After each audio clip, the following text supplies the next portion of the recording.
பல்லு பத்தியா இருக்கு. பாய்.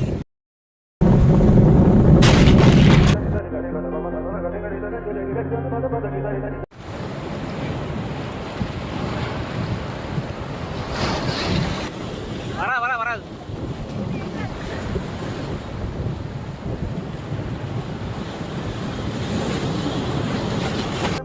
பாருங்க, இன்ஜின் இப்ப ஆஃப் பண்ணிட்டாங்க. உனக்கு நேச்சர்னா ரொம்ப பிடிக்குமா?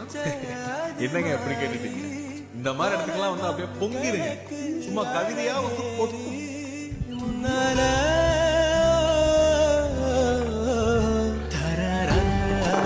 பரட்டா